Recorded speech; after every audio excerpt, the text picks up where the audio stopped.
Good afternoon, YouTube. This man always Joe Space, aka the Emperor of WWE Talk, coming to you live on YouTube. Well, folks, this was a good fight last night. I follow MMA, especially I'm a big fan of Chris Cyborg. I think she's a great fighter. I remember a while back I did a video about her when she won an award was a couple of years ago, and she responded to my video, and it just made me feel good about what I'm doing. When some like these fighters, these professional bodybuilders who follow my channel, and they respond to when I make a video about them, it just makes me feel it energizes me and makes me want to keep doing this content. I don't do as much content on WMMA as my other brothers like Coach, No Filter, Combo Breaker, and some of the other guys who I follow. But I do as much as I can because my channel is heavily female bodybuilding. But you know what? I try to give all attention to women in sports because the fact is they do need attention, especially with women in mixed martial arts. They work as hard as anybody, but don't get as much credit. So anyway, last night was the rematch between Arlene Blanco, Angerfist Arlene Blanco versus Chris Christina Justina Cyborg. Cyborg she's the top woman in her game, and this was a rematch. Wasn't that long ago that Blanco and Cyborg fought. It was like last year. It was for the title. This was about the time when a little bit after when Chris won the title against Julia Budd. And these two ladies, this was a showdown of great epic proportions. Now I had my doubts. I think I felt like Arlene was getting murked like the last time she was. It was last year when Arlene fought Cyborg. Was it last year? No, I think it was a while back. It was a little after when Cyborg won the title from Julia Budd. And we all know what happened to Arlene in that fight. She got submitted. And this was probably one of Cyborg's first submissions. She mostly grinds people down, beat them down, knock them out. But she submitted Arlene. And Arlene this was just a bad showing for her. And I think this was just a great performance by Cyborg. So, Cyborg, she's been the Bellator champ for almost a little over, almost, I would say, 3 years. And this was possibly supposed to be like, I think, next to the last fight on her contract. And, this was this is a good thing about this. And, her last fight was against Sinead Kavanaugh, and she knocked out Sinead in the first round. I mean, Sinead had her back against the cage, and she put that girl to sleep. Look at her. She's just holding her hands, says, no more. And then Arlene, her last fight was against Pam Bam Sorensen, and she put up a good performance against Pam Bam, a former Invicta champion. But these two ladies, this was a showdown. I think a lot of people had their doubts that Marlene was going to even go as far as she did. But I had my doubts. I was sure that she was going to get murked by Cyborg. And Chris is a tough customer. I mean, you can't deny it. She is a superior fighter. Her skill set is above a lot of fighters in Bellator, especially in 145.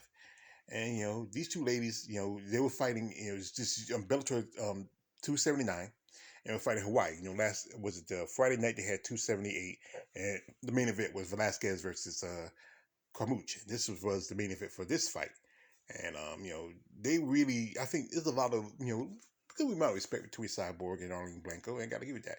Now, as you know, I couldn't find as many fight picks as I could that I did for the Carmouche and Velasquez fight, but I found enough. Now, Arlene was doing pretty good. Her name Anger Fist, I think I give it to her. Her fists are pretty good. She had some good shots with Cyborg.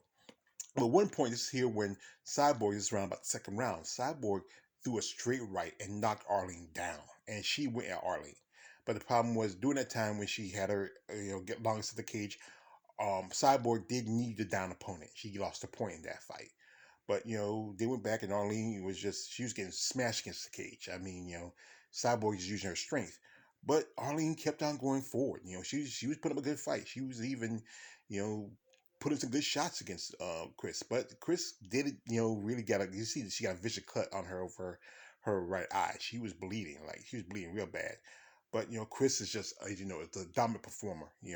One point that Arlene ran about the fourth round.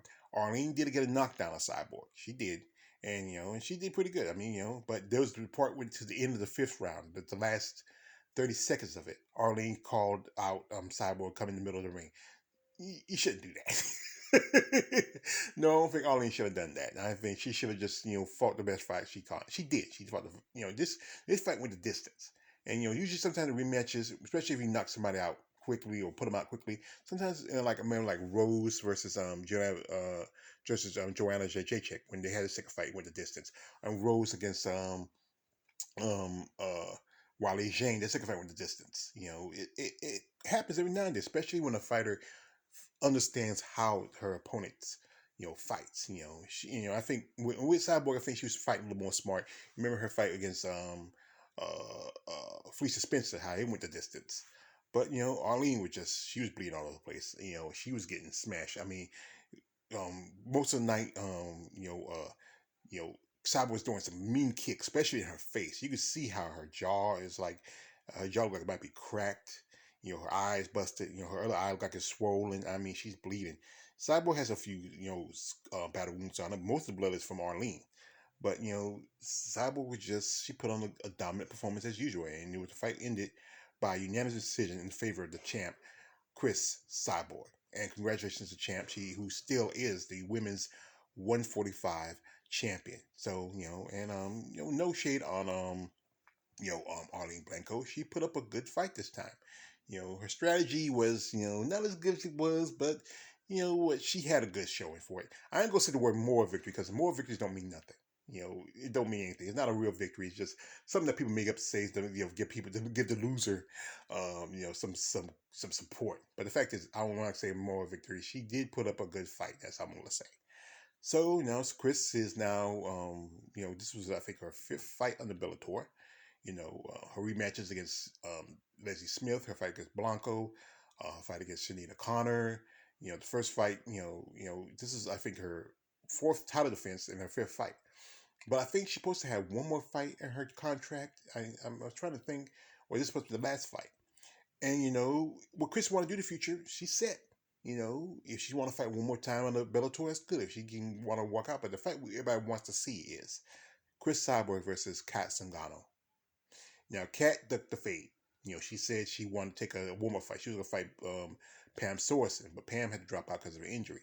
And we all heard a story about how right now Kat's trying to sue Halle Berry about that whole thing. But the fact was, Kat, this is the thing about Hollywood. If you're not guaranteed a contract, you're not really get a job. So I hope whoever is over that case throws that case out because it's not even, that's just stupid.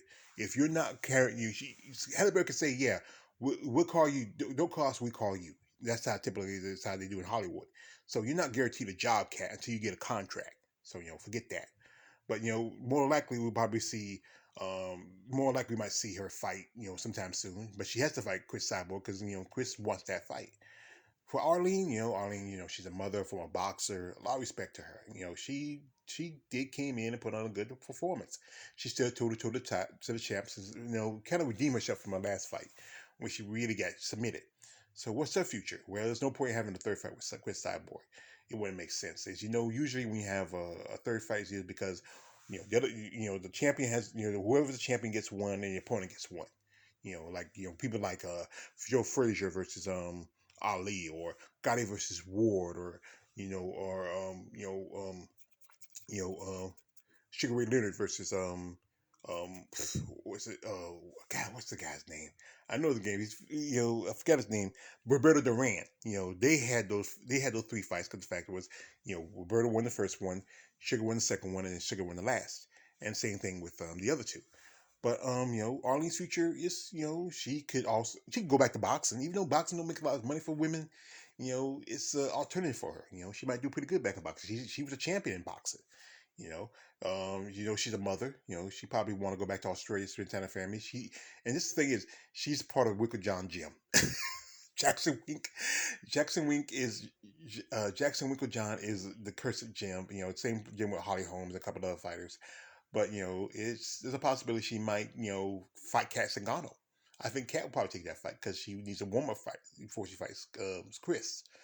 So that's a possibility for her. Maybe fight Kat Zingano, and after that, she's gonna be a gatekeeper. I mean, there's still some fighters in 145 climbing up. But that's really her future now. She's a gatekeeper. Yeah, this is I like this shirt. Fucking legend. I mean, I love Chris Cyborg. She's an amazing woman. She's a beautiful woman. She's a mother. She's truly the first. Well, I won't say she's the first mom champ because she adopted her daughter, but we all know the true mom champ is Juliana Pena. So anyway, what's Cyborg's future? I think she, like I said, she's supposed to have one more fight. Was I don't know. Was this fight with Arlene her last fight on contract with Bellator, or she has one more in the pocket. Now she knows she wants to fight Gonka Cat. Been talking a lot of stuff about her, saying she's on steroids and all that stuff because everybody's wants the sins of Cyborg's past. It's always going to be those sins of Cyborg's past. How she took steroids in the early her career, but she was young and she changed and she has not done it since. Not like Jessica Panay or John Jones or Brock Lesnar or other fighters who have continued to use performance enhancers. But Chris, she is a great person. She's a humanitarian. She's a great fighter. What's her future for her? She has a great future. For one, thing is, we all know we're not gonna ever gonna see Nunez versus Cyborg 2, because of the bullshit that I'm gonna say bullshit that Dana White did. Dana White, he is he truthfully he's bitch made, and you can see that fight. But how about a rematch that's, one of the only women who beat Cyborg is Joanna Jojo Bars. Jorina Jojo Bars. I think maybe she can go back to kickboxing, maybe have a rematch with Jorina. I think that'd be a good fight to see. I mean, kickboxing don't get as much attention compared to MMA or boxing, but hey, it's still great combat sports. Also, as you know, she's good friends with Thunder Rosa over AEW, the AEW Women's Champion. And I saw a video with her and Thunder. They were doing some training together. They were doing wrestling. And Thunder did pin Chris Cyborg. I mean, she even reached out. I talked about a video a while back where she reached out to Thunder Rosa about doing some wrestling because a while back Jack Swagger and some other guy did like a little little MMA thing, But that's a possibility. Maybe because people like Shannon Baszler and Ronda